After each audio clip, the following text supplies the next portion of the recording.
Bom dia. Hoje parece que vamos começar, ou vamos conseguir começar em tempo, ou seja, exatamente às 8 da manhã. Só um aviso para aquelas pessoas que continuam a escrever, não é a primeira vez, continuam a escrever, a dizer que ou não recebem notificação de que isto foi para o ar, ou que o programa já foi colocado, ou que, então que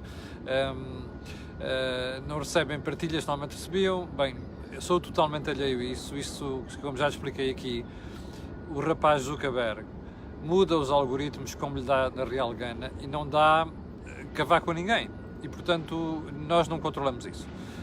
Isto é assim, é um harmónio que expande, depois contrai e portanto não controlamos isso. A única coisa que você pode fazer é, já sabe que às 8 da manhã está sempre aqui um programa, portanto venha cá ver, é o único conselho que posso dar, vir aqui à página. Se isto ficar feio, um dia eu passo a fazer isto no YouTube, portanto é uma questão de respeito para consigo que está desse lado. E já percebi que está tudo bem com a sua imagem, portanto hoje não temos problemas nem com a aplicação, nem temos problemas com o som nem com a imagem. Vamos lá então à agenda. A agenda é muito longa. Eu não sei se reparou ontem nas imagens de televisão, houve umas cenas de quase pugilato no cais ali do Seixal. Porque a travessia entre Lisboa e o Seixal, que era assegurada por 3 barcos por hora, a esta hora da manhã, está a ser feita por um barco. Porque acho que houve ali um problema de mecânico ou não sei o quê com as outras embarcações. Ontem quase houve uma cena de pugilato. E quando se pensava que o problema ia ser resolvido, hoje mantém-se exatamente o mesmo problema. Agora imagina o que é a esmagadora maioria das pessoas do Seixal que vêm ao cais apanhar o barco para Lisboa e que, por hora, têm um barco. Isto não é explicável. Ou melhor, é explicável, não é justificável, pois não. Pois não. Mas olha, está a ver no que é que dá as cativações e os cortes no investimento público. Já agora uma coisa. Os engraçadinhos que de vez em quando dizem você não defendia o investimento público, agora já defende. Opa, não digam estupidezes. Está bem. A questão não é se não deve haver este investimento público. É claro que deve. O que nós temos que questionar é que investimento público é que a gente faz. Ora, o que se fez naqueles anos de 2006 a 2011 foi uma loucura de estupidez, não é? Ou seja, coisas consecutivas mal feitas. Portanto, o investimento público faz falta. Como se vê aqui com a história do Seixal, como se vê com o metro, não é? É só ir a uma das estações, aliás, em Lisboa e Porto, estações com mais gente às 6 ou 5 da tarde e perceber o que é que ali está nas plataformas. É um problema de investimento público. Ponto final. Bem, crédito à habitação. Depois de 3 meses de desaceleração, aliás, na sequência das medidas duras que o Banco de Portugal vem tomando com os bancos, voltou a acelerar. Olha, eu faço isto. Isto não é bom sinal e a gente, mais dia, menos dia, vai verificar isso. Volto a dizer, há casos e casos. Há zonas onde há excesso de especulação, onde os preços subiram muito, outros não, mas a questão não é essa. É que as pessoas estão-se a endividar num momento que não é o mais, não é correto, mas o mais indicado para estar a contrair dívida. Havemos falar sobre isso quando a coisa piorar, porque a coisa naturalmente há de piorar. Bem, terceiro ponto, eu tinha falado sobre isto quando o problema foi espoltado, salvo erro, pelo Observador, aqui há mais de um mês, que a menina Bagonha, que é candidata à Juventude Socialista, à liderança da Juventude Socialista, eu pensava que a coisa tinha ficado resolvida e que ela tinha desistido. Quando vi antes de ontem a manchete do I, onde havia 2 pessoas do PS, Ana Gomes e Gabriela Canavilhas, Ana Gomes, tenho algum respeito, como já sabe, Ana Gomes denunciar aquilo, fiquei impressionado, porque pensava que havia um bocado de vergonha, não só na candidata, que tem uma série de irregularidades no seu currículo, mas também porque pensei que alguns dirigentes do Partido Socialista iam puxar as orelhas e dizer, cá, rapariga, como é que é? Epá, tu tens 30 anos, pá, vê lá se tens juízo, portanto vai lá fazer outra coisa na vida e deixa-te lá de falsificar currículos para seres líder da Juventude Socialista. Pensava eu que ia acontecer isto, afinal não. E portanto aqueles meus amigos que muitas vezes me dizem aqui, meus amigos e não só, comentam que os Jotas são isto, são aquilo, olha, é por causa destas coisas que depois a gente diz que os Jotas são isto, os Jotas são aquilo. Já agora, não acho aceitável que o Ministério Público não esteja a olhar para o problema, porque se o currículo tem coisas que são falsidades, isto merece intervenção do Ministério Público. Até porque há 2 problemas. Um, de credibilidade e imagem da classe política. O segundo é mesmo um problema de lei. E, portanto, isso tem que ser verificado. Bom, vamos então ao primeiro ponto. Eu ontem estava no meu descanso, entre aspas, eu não descanso, quando leio uma notícia, aliás, foi no meu jornal, até no site do meu jornal, que diz mais ou menos isto. O FMI alerta para riscos de que voltemos a ter uma nova crise financeira. Epá, peraí, eu estou a ler mal. Não é em relação a Portugal, é em relação em geral. Bom, Portugal por maioria de razão, mas pensei assim, estou a ler mal. Porquê? Porque me lembrava que o mesmo FMI nos últimos meses e nos últimos anos não tem dito senão o contrário em relação a Portugal e outros países. Bem, mas depois pensei, estou enganado, deixa-me lá ir ver, então fui lamber aquelas notícias todas dos últimos meses e de facto parecia que aquilo era o paraíso.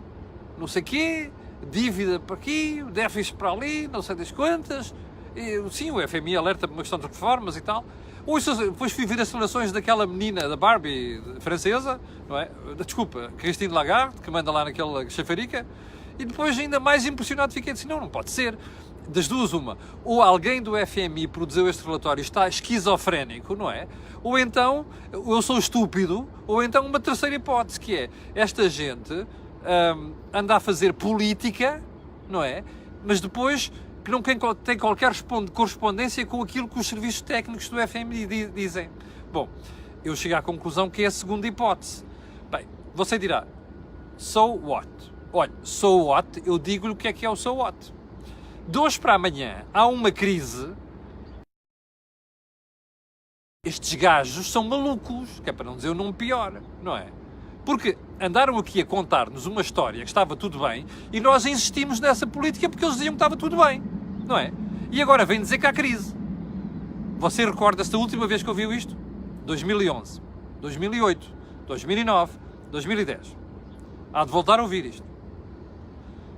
É esta gente que nós estamos entregues. Bom, e isto reforça outra mensagem que é, se esta gente não tem juízo no FMI e na Comissão Europeia, que é exatamente igual, então era, por maioria de razão, obrigatório que as autoridades, melhor, que os dirigentes nacionais fizessem exatamente o oposto. Não é o que estava a fazer, pois não. Pronto. Então agora, aqueles que de vez em quando dizem que eu sou muito duro com os governos e com outras coisas, na crítica, mais dia menos dia, quando houver um problema e nós tivemos que começar a apertar o cinto, nós em geral, não é só nós. Você nessa altura vai dizer que eu fui demasiado brando. Quer apostar comigo? Como já aconteceu no passado. Bem, segundo ponto. Debate quinzenal no Parlamento.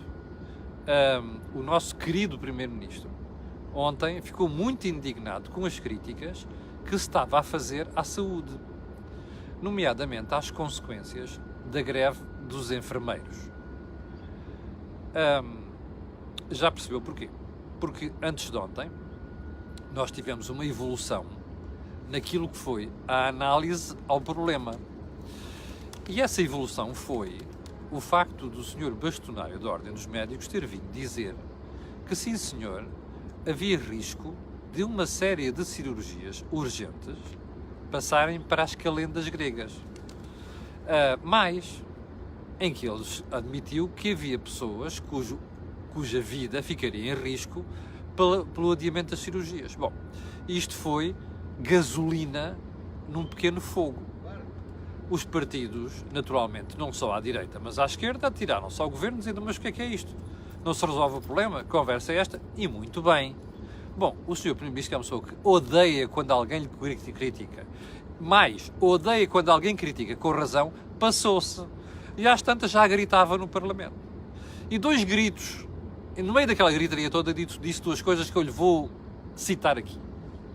Primeiro, a greve dos enfermeiros é um ato grave. Segundo, a suspensão de cirurgias não é aceitável. Eu acho uma piada desgraçada à gente de esquerda. Acho uma piada desgraçada. É que normalmente são os donos da verdade, não é? Mas tem o exclusivo da moral.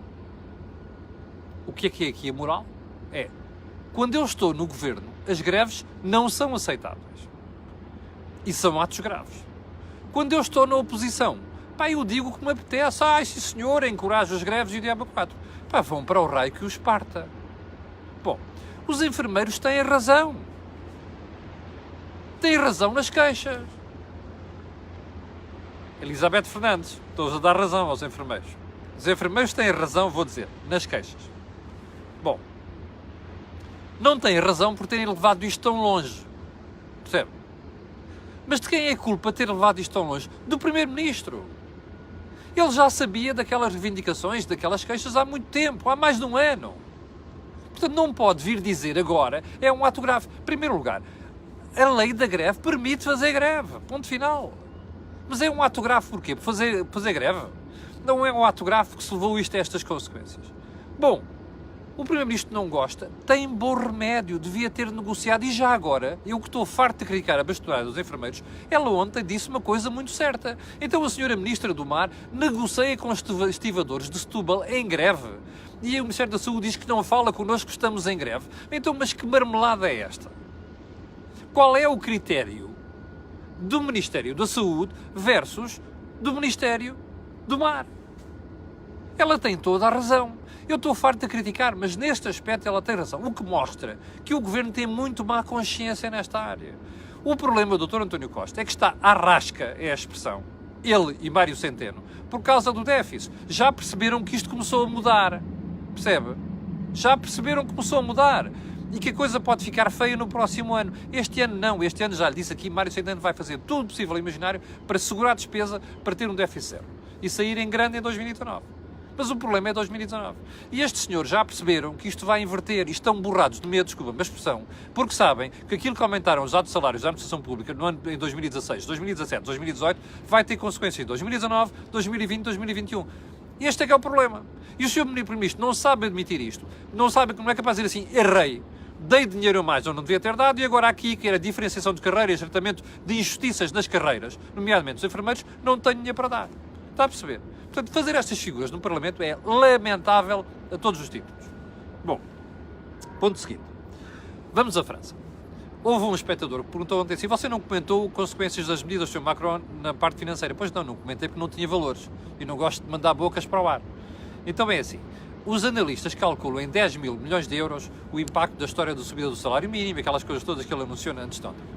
Bom, como você sabe, o aumento de impostos que ele tinha anunciado para 2019, foi a origem, não foi a origem, foi o que explotou aqueles gilets jaunes na rua, eram precisamente para colocar o déficit abaixo de 3%. Bom, este tem o efeito contrário. Eu agora quero ver o que é que os meus queridos amigos de Bruxelas vão dizer. Com a Itália já estavam todos borrados de medo. E já andavam ali, não sei, vamos aumentar com o procedimento de déficit excessivos, não sei o quê. Bem, não é uma novidade, a França já esteve sob esse procedimento, a Alemanha já esteve, bom, fora Portugal, já lá andou 2 vezes. Bem, mas a questão agora não é essa. Eu quero ver é o tom com o Sr. Juncker vai falar para a França agora. É como você sabe, há uma Europa dos grãos e uma Europa dos pequeninos. Mas isto é como tudo na vida, não é? Nós temos que aceitar isto, é um facto. É fact of life. Mas a questão não é essa. É que os pequeninos agora têm razão e devem-se atirar aos grandes se por acaso Bruxelas for favorecer a França. Dizer assim, não, deixa estar, isto é passageiro e tal, não é nada. A França tem um problema estrutural com as finanças públicas. A França gasta demais e por isso é que tem impostos em excesso, como já expliquei aqui várias vezes. Ora bem, e isso vai-se ver agora. E eu estarei aqui para ver se Bruxelas vai tratar de igual forma a França e a Itália, como trata Portugal, como trata a Grécia, como trata outros países. Aguardemos. 4. O assunto tinha ficado de ontem. Parem de dizer o Governo pagou a dívida ao FMI. Eu recordo. A dívida total eram 28 mil milhões, que eles emprestaram, sobravam 4,7 mil milhões. Apenas uma parte destas amortizações todas, mesmo desde o tempo do governo anterior, apenas uma parte foi com poupança. O resto foi com nova dívida, mas com taxas de juros mais baixas. O Sr. Ministro das Finanças, muito ufano, diz que poupámos 100 milhões. É verdade. Para já ele devia dizer assim, quero agradecer ao governo da Troika que começou a fazer isto antes de mim. E estes senhores na altura criticaram, agora estão a fazer. Devia não ter começado por isso, mas enfim, isso é uma piadola. A questão não é essa. A questão é assim, meus senhores, pagámos esses 4,7 mil milhões com outra dívida que fomos buscar, com taxa de juros mais baixa para pagar isto. Está a ver? Não caia em histórias. Nós não pagámos nada. Nós pedimos emprestado para pagar o que devíamos. A única diferença é que a nova dívida é abaixo de 2% e a outra é 3 ou 4% ou não sei o quê. Aliás, são várias maturidades. Aliás, são várias taxas de juros. Está a ver? É bom dizer isto, que é para a malta não estar aqui sem comida, com histórias. Olha, mais de 850 pessoas em direto, muito obrigado por apoiar a Cor do Dinheiro. Bom, e já vamos aqui com 15 minutos de programa. Bem, quinto ponto. A nova lei de base da saúde, eu ontem estive a analisar aquilo com algum cuidado, que já apareceu sobre isto. Aquilo é preocupante. É um retrocesso, está a ver? Está a ver? Nós, na sociedade, o que devíamos ambicionar é, estamos aqui, onde é que vamos estar daqui a 4 anos? Temos que estar melhor.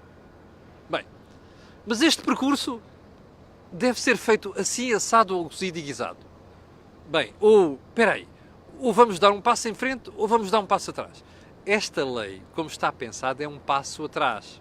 E eu vou-lhe dizer porquê. A menina que lá está agora, que é uma regente, como eu já chamei aqui, há pessoas aqui, espectadores, que já me chamaram coisas mais chatas, mas eu não vou reproduzir aqui. Aquela regente está ali para fazer uma carinha bonita e tal, até às eleições, está a ver? Aquela senhora mudou a formulação do documento que foi presidido por uma comissão, aliás, a presidente da comissão era Maria de Belém Roseiro. Bom, isto é uma cedência ao Bloco de Esquerda e ao PCP, está a perceber? Que são aqueles tipos malucos que adoram dizer que o SNS é a salvação do país. Não é. O SNS tem que ser, para ser a salvação do país, tem que ser bem gerido, tem que ser bem estruturado. Mas o SNS só vai funcionar bem se tiver quem ao lado do SNS se faça concorrência. Ora, aquilo que o Governo está a fazer é dizer exatamente o contrário. Não, a culpa é daqueles tipos, pá. Esses sacanas do setor privado. Olha, vêm para aqui buscar os médicos, os técnicos e não sei o quê, e depois desviam as pessoas para lá. Oh, meus filhos, se eu vou à mercearia do Sr. António e não à mercearia do Sr. Carlos, é porque o Sr. António é melhor que o Carlos. Em alguma coisa. Ou nos produtos, ou na maneira como ele me trata. Está a perceber o Dr. António Costa? Está a perceber, doutora Temido? Estão a perceber, Catarina Jerónimo? Estão a perceber?